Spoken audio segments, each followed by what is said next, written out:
How about that welcome? Thank you very much.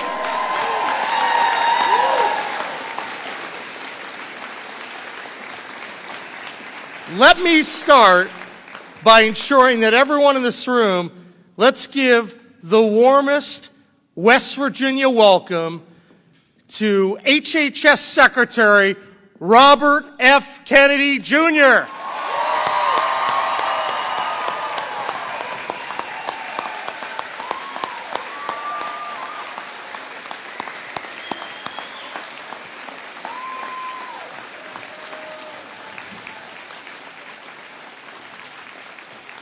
Guys, why don't you take a seat?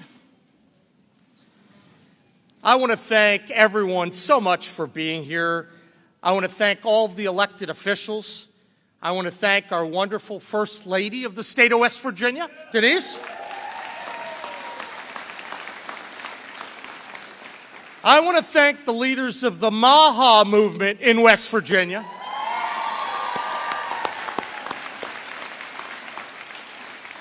We want to thank the principal of the school, Maria Bird.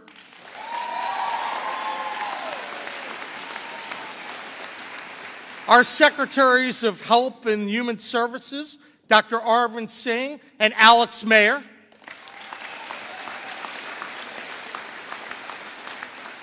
And we also have a special shout out for the key leaders in West Virginia who have made today's event possible. I'm going to go through them real quick, and they're going to have a moment to speak in a few minutes.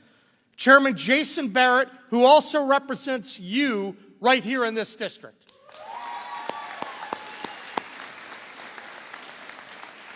We have Chairman Evan Worrell. Oh, there you go. I'm sorry. By the way, I want to note that Summer Barrett, who's married to Jason, she's a MAHA mom.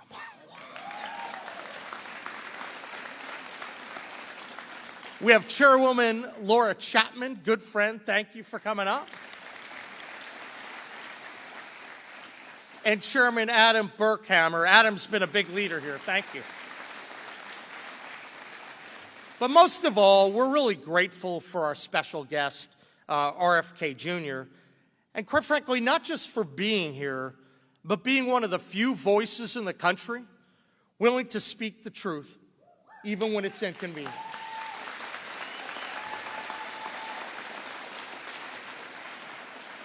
Now, we're here today to talk about some very serious issues impacting West Virginia and our country. And there's no way around it. West Virginia ranks at the bottom of many public health metrics. We lead most of the country in obesity stats, heart disease, diabetes. Our children are diagnosed with ADHD at rates well above the national average. And we have one of the lowest life expectancy rates in the United States. That's the bad news. But we have good news. We have the power to change it. Yes, we do. And I plan to lead by example. I plan to travel this journey with you, and I'm going to do my best, my personal best, to make the hard choices to get healthier. You see, I want all West Virginians to have happy, long, healthy, and purposeful lives, spending time with friends and family and all the things that really matter.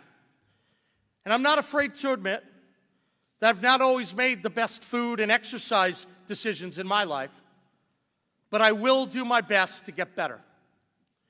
That's why today I'm proud to launch what I'm calling the 4 pillars of a healthy West Virginia. First, we have to clean up the food. We really do. Let's start with no more dyes and dangerous additives in the schools.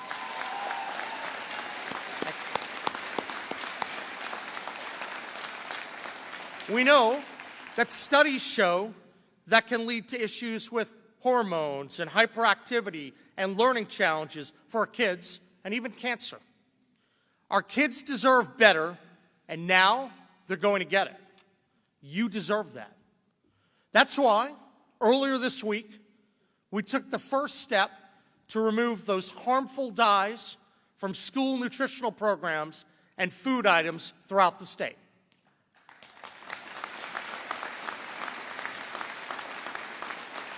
I'm thankful to the legislature for their leadership in passing this bill and making West Virginia a leader, the first state in the nation to make sweeping changes to clean up our food.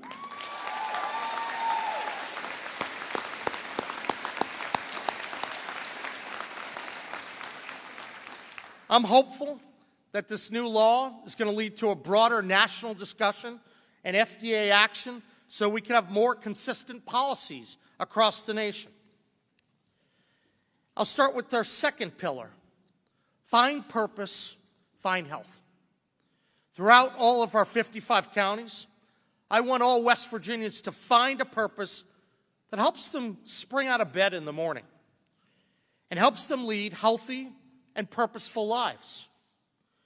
As the state with the lowest workforce participation rate in the country, one of my priorities has been getting West Virginians back to work. Yep.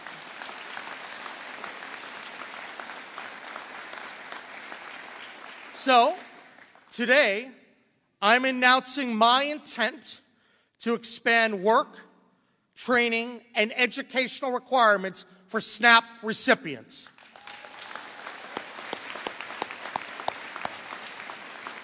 You know, I think we can all agree, work is good, work is moral, and it helps us to be stronger in the mind and the body, and we need more of that right here in West Virginia. Outside of limited exceptions, if you have the ability to work, you should. Pillar 3, move your body, change your life. I think all of us know the benefits of exercise, not only for our physical health, but for our mental and spiritual well-being as well. Now look, I stand before you today. I'm not pretending to be a fitness guru, certainly not the way it may have been 30, 40 years ago. But I have asked Secretary Kennedy to be my personal trainer. And he hasn't said yes yet, but I think he's sizing me up as a major renovation project.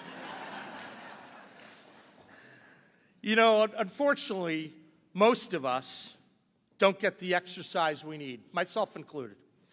But in order for us to get healthy and start to move the needle in terms of where we rank in many of the public health metrics, we all, as a state, must start exercising more now.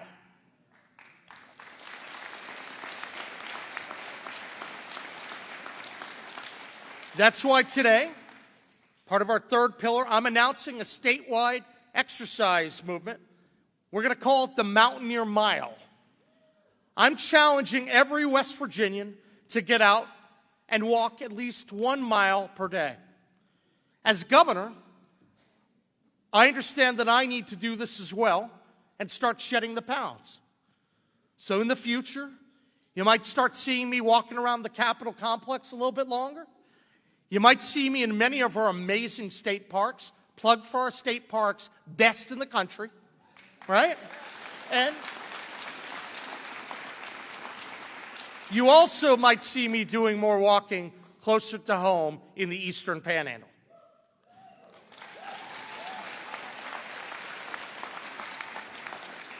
Our fourth pillar, we want to reward healthy food choices. We need to change the SNAP system so that West Virginians are incentivized to make healthy choices, like choosing fresh produce, lean meats, and natural foods over a lot of the ultra-processed crap that barely qualifies as food, right? So, beginning today, we're asking for help to realign SNAP so that good food choices are easier to make. If taxpayers are paying for it, let's make sure it fuels health, not disease.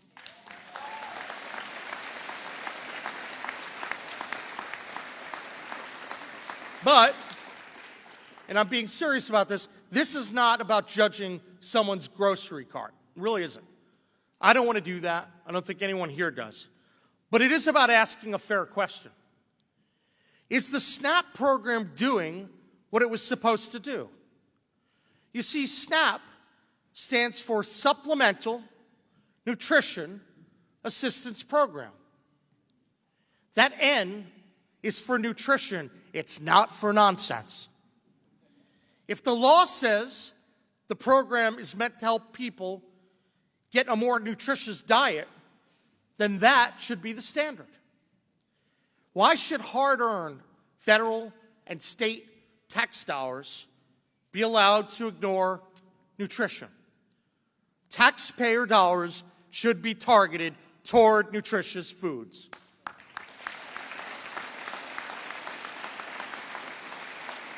That is why today I'm also intending to request a SNAP waiver from the federal government to no longer have taxpayer-subsidized soda as an entitlement under SNAP.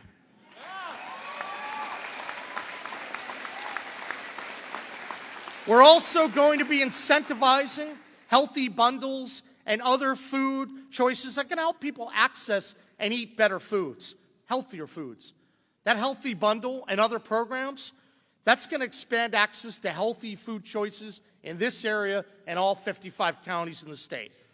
Quite frankly, I think we can do it, and we can also even save money, federal money at the same time. I'm eager to work with you and the entire Trump administration on that. Making America healthy again, and West Virginia healthy again, that's not just a slogan. That's going to be our mission. And here in the Mountain State, we are leading the charge. And that's because in West Virginia, we're not just climbing the mountains, we're moving them. Let the rest of the country take note. We're cleaning up our food. We're lifting up our families.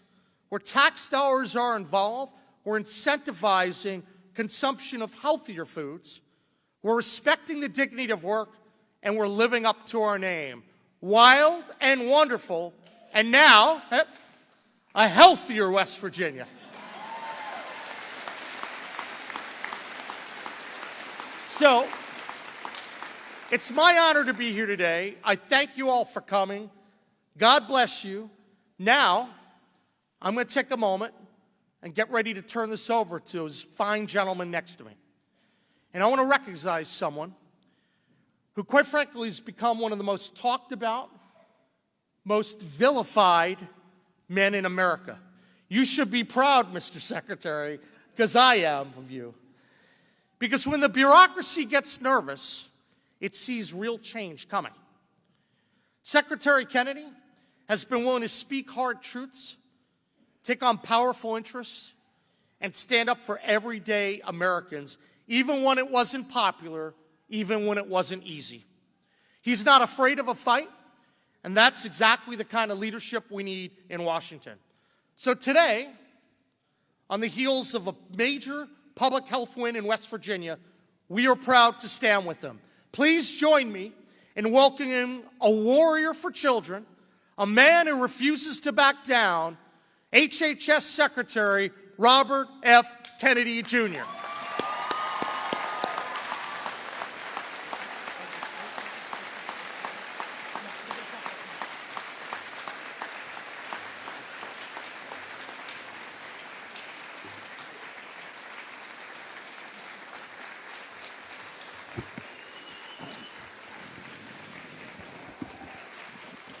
Thank you, everybody. And thank you, Governor Morrissey. I'm very, very happy to be here at St. Joseph's, and I'm really happy to be here in West Virginia. I just want to say a few words about West Virginia, because West Virginia is a state that holds a special place in the hearts of every Kennedy. In the 1960 campaign, I was living in McLean, Virginia. But my parents disappeared into West Virginia for about 6 weeks.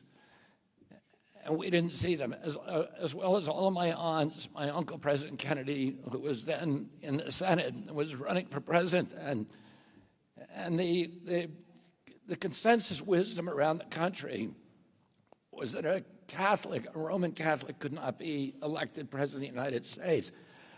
Al Smith had run against President Roosevelt. He was a Catholic from New York, Catholic governor, very, very popular. And when people found out that he was Catholic, there was a resurgence of the Ku Klux Klan. There were crosses burned all across the country. And he lost the election catastrophically. And people just felt, Americans felt, and the pundits all felt, that America would never elect a Catholic president. When my uncle decided to run for president, he knew that he had to win West Virginia. West Virginia had the lowest number of Catholics. Less than 2% of the population was Catholic. And it was thought to be a place where there was a lot of anti-Catholic prejudice. It had voted overwhelmingly against Al Smith. It was critical to my uncle's campaign that he win this state and show the country that a Catholic could win the presidency. Well, he came down to West Virginia, and his objective was to shake the hands of every person in West Virginia. And I think he came very close.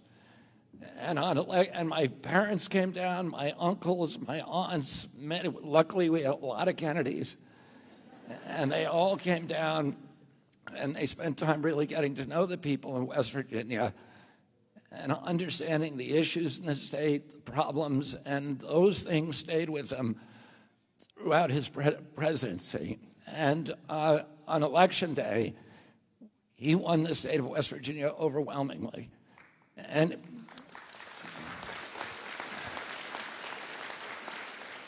during his presidency, he always believed that he would not be president if he had not won this state.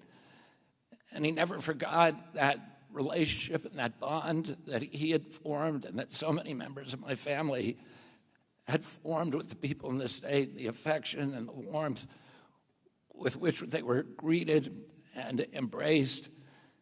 And it's something that now, 70 years later, everybody in our family has this very, very strong affection and bond to this state. And I've been lucky enough that I've been able to spend a lot of my career doing work in this state, in the mining country, and trying to end pollution and give people a chance to live healthier lives. I want to thank Governor Morrissey for his visionary leadership. I got to know Governor Morrissey early in the transition. We were both down in Palm Beach working on the transition in Mar-a-Lago. And we were both invited to stay during that time at Dr. Oz's house. And I got to know, I said to Dr. Morrissey, or Governor Morrissey, the first time I saw him, I said, "You look like you ate Governor Morrissey." And there was a lot of talk about getting healthy again. And I'm very happy that he's invited me to be his personal trainer. And I am going to put him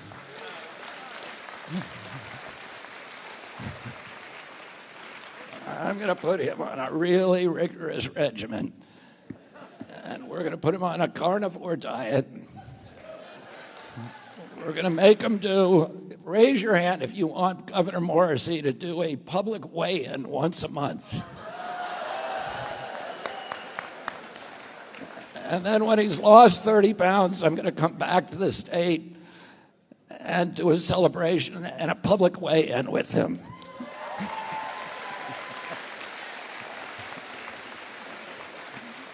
You're welcome, Denise.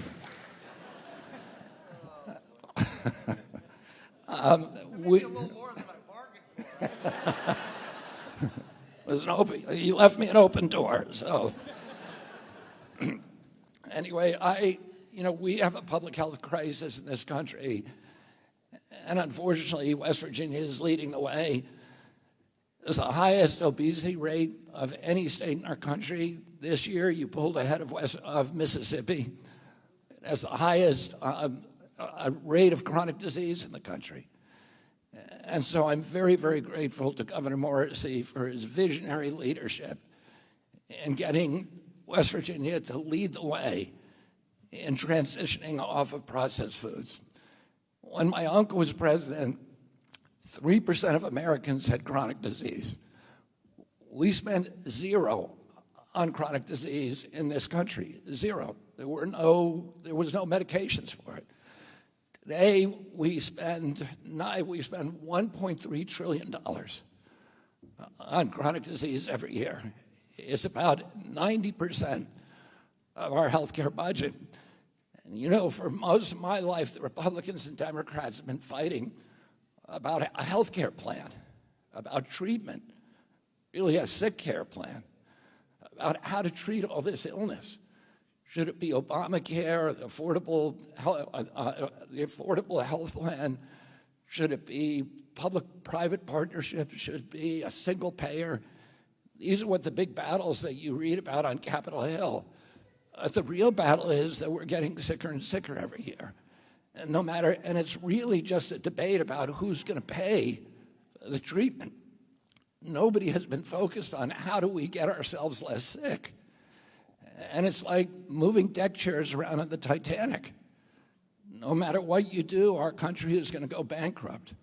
It's now, you know, when I was a kid, diabetes rates in children were almost zero. Juvenile diabetes, a typical pediatrician would see one case of diabetes in his lifetime over a 40 or 50-year career. Today, 1 out of every 3 kids who walks through his office door is pre-diabetic or diabetic.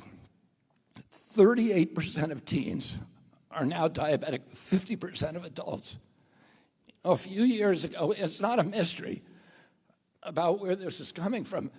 20 years ago, there was no diabetes in China. Today, 50% of the population is diabetic. Why is that? They built 20,000 fast food joints in China and started selling American processed food. And it is costing us, we are now paying more just for diabetes, mitochondrial dysfunction, than we are for our military. And, you know, financially, it is bankrupting our country. We're now spending more to service our debt, and the biggest piece of that debt is coming from health care. We're now paying more to service it than we are for our military budget. Within about 10 years, if we continue on this trajectory, 50 cents out of every tax dollar that you pay to the federal government is going to go to servicing the debt. Within 15 years, 100%. It's not sustainable. It's existential. If you love our country, you got to take care of yourselves. President Trump said that he wants to make America healthy again, but he wants to make it strong again. We cannot have a strong country if we have sick citizens. President Trump says that he wants to restore the American dream. But a person who is healthy has 1,000 dreams. A person who is sick has only one. And there is 60% of our country now that has only one dream, which is to get better. And we need to give them a pathway to doing that. And the pathway is through food. Food is medicine. It treats us in different ways, and it treats our health. It treats our mental health. There was a recent study that showed that when they switched the diet in prisons, that violence went down to a whole food diet. That violence went down by about 70%. When they switched the diet in juvenile detention centers, the whole food diet, violence went down 100%. There's a scientist at Harvard now who is curing schizophrenia with a carnivore diet.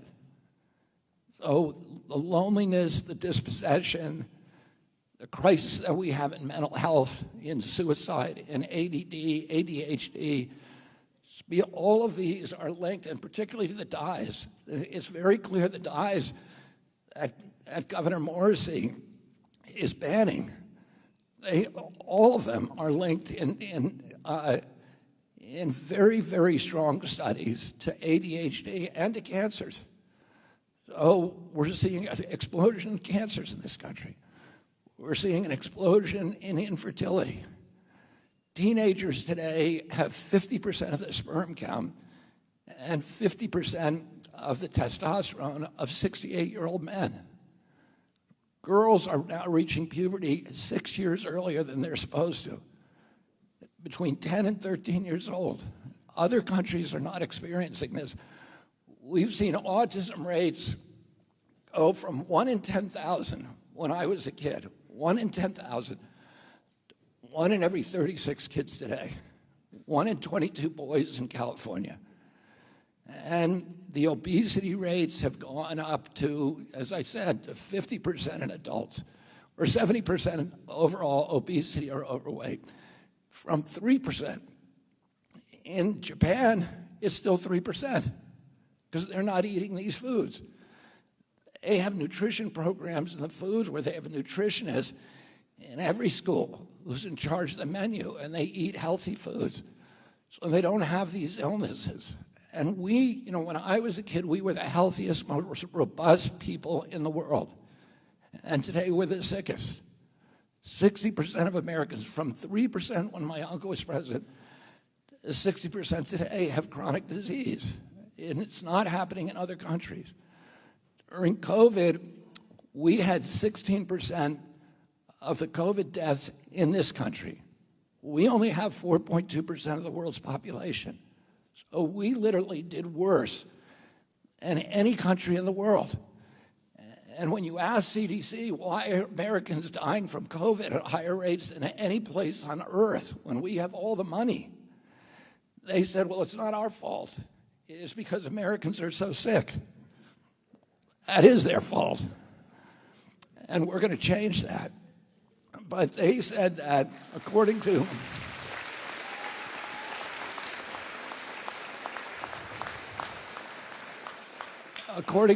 CDC, the average American who died from COVID had 3.8 chronic diseases. So they had diabetes, they had obesity, and maybe asthma and one other thing.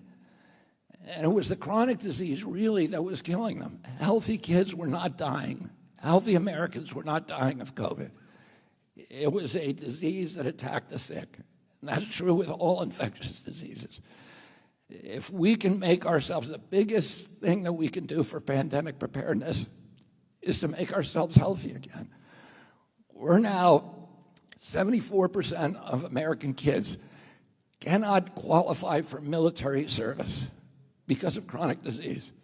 So this is affecting our national security. It's destroying our economy. It is existential for this country. And we need to change it. And I am so happy that you have a visionary governor in this state and that West Virginia is now leading the way.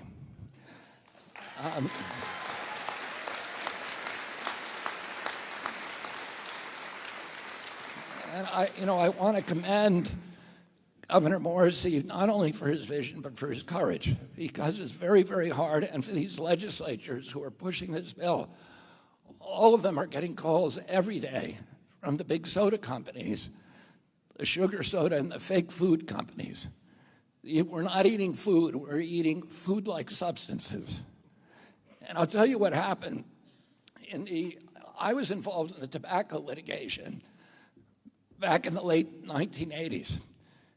And the tobacco companies were, at that time, the cash richest companies in the world. But they saw the writing on the wall. They saw that the consumer base was turning against them. People were stopping smoking, and that they were being prosecuted and sued successfully. So they settled those lawsuits, but they also started shifting their resources to diversify their companies. And they went out and they bought the food companies. So by 1994, the two biggest food companies in the world were R.J. Reynolds and Philip Morris, tobacco companies. They took about 10,000 scientists who were all engaged in nefarious ways to make tobacco more addictive. and they put them to work making food addictive, inventing ingredients in the laboratory that would make it do things to food. For example, they found out that food that you fill up, your brain tells you your stomach is filled, in part by counting the number of times you chew. So they started adding softeners to our food so that you wouldn't chew so much. So you'd have a sense that you're unsatisfied, you're insatiable, you're never full, so that you keep pouring it down your mouth. And that's just one of the many things they did. They added sodium and sugar. Sugar is as addictive as crack, and it's almost as bad for you. It kills you just as surely, it just kills you a little slower. It feeds tumors, it destroys your body, it destroys your brain. And they added more and more sugar to make us addicted to their products. And these companies are now, just like the tobacco companies were, are flooding into the offices of your state leaders and legislatures and the governor, and they're telling him he's making a big mistake. They're telling him that they're going to stop writing checks, that they're going to run people against them, that they're going to destroy their political careers. And Governor Morrissey was telling me that he met with the soda companies this week, and they said to him, you need to be educated about this. And they said, you know, food stamps is not a nutrition program. He came in with his Diet Coke, and he said, is there anything nutritious in here? And they were like, no, of course not. But food stamps is not a nutrition program. And he said it's called SNAP, Supplementary Nutrition Assistance Program. It's supposed to be nutrition. It's not supposed to be food-like substances that are actually poisoning us. And so, but it takes a lot of courage to stand up to these companies the same way that it did to stand up to big tobacco. But these men and women, your leaders, Governor Morrissey, is standing up for you. And we all need to stand up for ourselves and take care of ourselves. It's an act of patriotism. If you love this country, you need to start taking care of yourselves. And I want to also say this, that food companies all came and met with me 2 weeks ago. And they're scared of me, but they're more scared of Governor Morrissey. Because what they said, and the reason they said, well, tell us what you want, we're going to do it. And they said, but stop these governors from passing these laws, because we don't want a patchwork where West Virginia and California are banning food dyes, and we have to make special products for those states. So they're terrified of this, of what you're doing. And the message that I want to give to the country today and to all the other governors is get in line behind Governor Morrissey and apply for a waiver to my agency, and we're going to give it to you. But that's the way we're going to win this.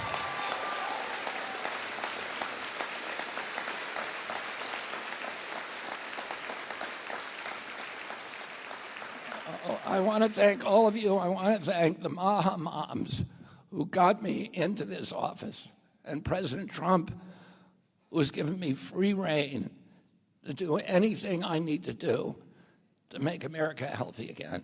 And then I particularly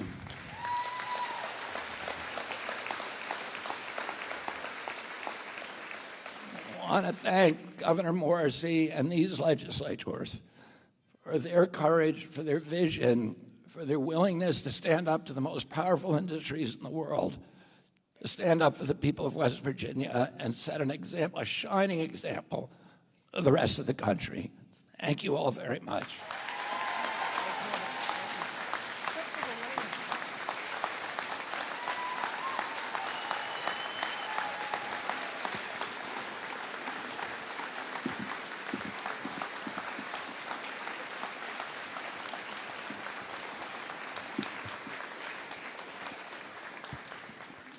You know, I thought that was a wonderful speech, except for the darn weigh-in part. What is that all about? You know, I want to thank Secretary Kennedy for coming in. We're going to, just in a moment, I'm going to sign the letter of intent to ask for multiple SNAP waivers.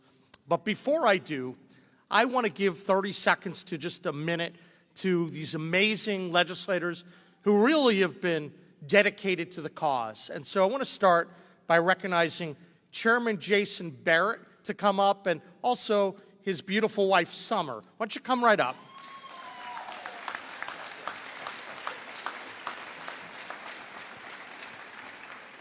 Well, Governor, thank you so much. Appreciate your leadership. And I want everyone in this auditorium here today to understand the job that Governor Morrisey is doing. He is incredibly hands-on. He is in the Capitol working hard every day for the people of West Virginia, and he deserves recognition for that. Secretary Kennedy.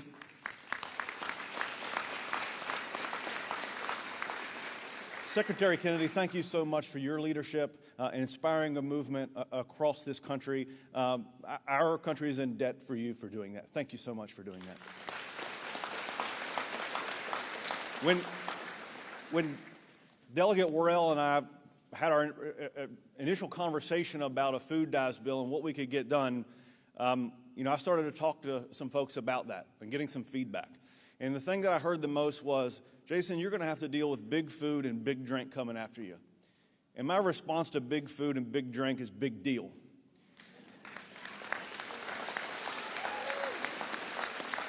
And my colleagues and I, we took on this fight for one very simple reason. The people of West Virginia are worth it. And we're going to continue to do things in West Virginia to make West Virginians healthy again.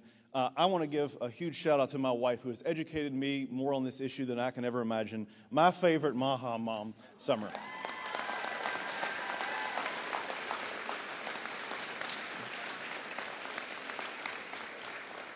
Thank you all so very much, and I can promise you more great things are coming for West Virginia. Thank you.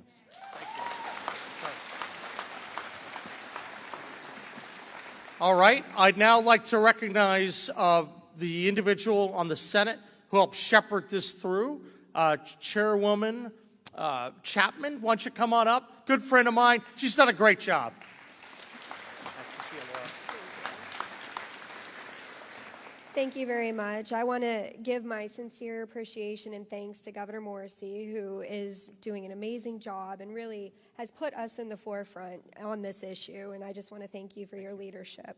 And also for Secretary Kennedy, who has put these issues into the mainstream media and into our lives.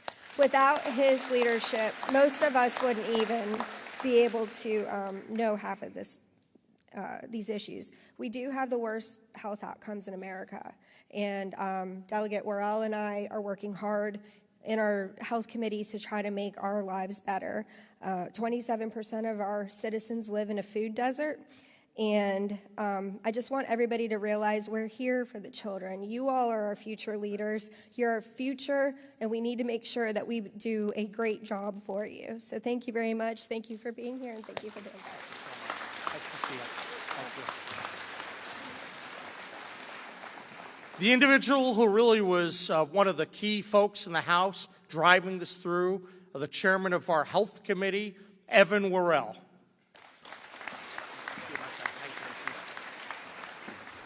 Well, thank you. What a great turnout. I want to thank the governor. He is working hard for you and has done a great job so far. We appreciate that, Mr. Governor. And Secretary Kennedy, thank you so much for your visionary leadership. You know, I remember texting you back in January, and I said, when the secretary gets confirmed, because I knew you'd be confirmed, we're going to make West Virginia healthy. And I talked to him about that. But I'm a father of 7 children with an 8th on the way. My wife is 34 weeks pregnant. Yeah, thank you. But I know sincere thankful to her. She's one of the original Maha moms. She just educated me on this as well, just like the senator said. She's taken these things out of our food at home, and she's led the charge here that led me to come here in the West Virginia legislature and do this. And so I promise to you, we're not done. As a House Health Chairman in the West Virginia legislature, we're just getting started. I have a big 4x8 sign in my office that says, make West Virginia healthy, and we intend to do so. Thank you again, Governor, and thank you, Secretary. Thank you. Thank you, Mr. Chairman. And last but certainly not least, Chairman Delegate Adam Burkhammer. Adam, thank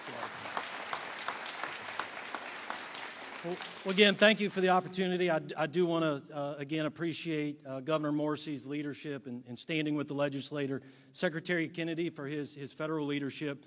But I do want to talk about my colleagues that we were able to get this done. And we did feel an immense pressure. They're in session today, still fighting some good battles. But we stood strong, and we're willing to stand strong for you because we truly do recognize that a strong and prosperous America, a strong and prosperous West Virginia starts with the health of our communities and our families. And so we are just getting started, and we're willing to fight for you, and we believe in what we're doing right here in West Virginia. So thank you. Thank you, Governor. Thank you. All right. So now we're going to move on to a real fun part of the program. I'm going to ask all these wonderful young men and women to come on up. And some folks, we're going to sign our letter of intent to ask for these waivers of SNAP. I'd love folks to come on up, including the legislators, please.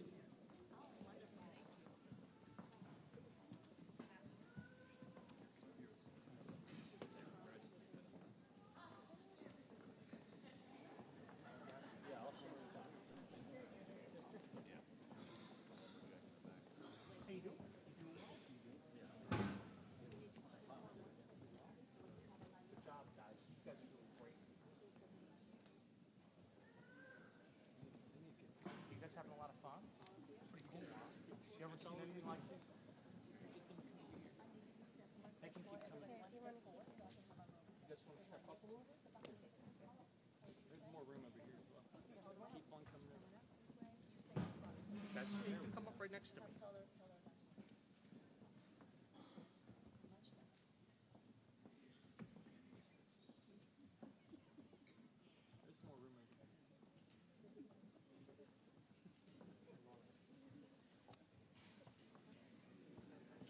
By the way, I think my voice can travel. Isn't it a wonderful and a historic moment to have a Kennedy in West Virginia? That's right. With that,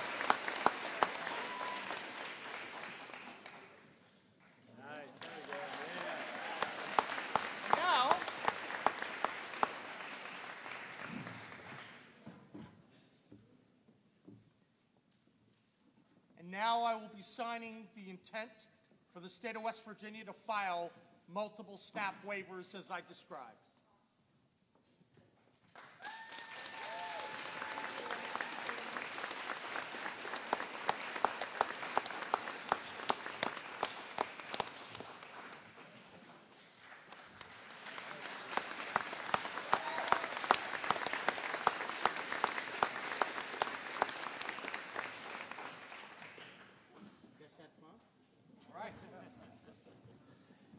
Well, I have some bad news for you. Time to go back to class.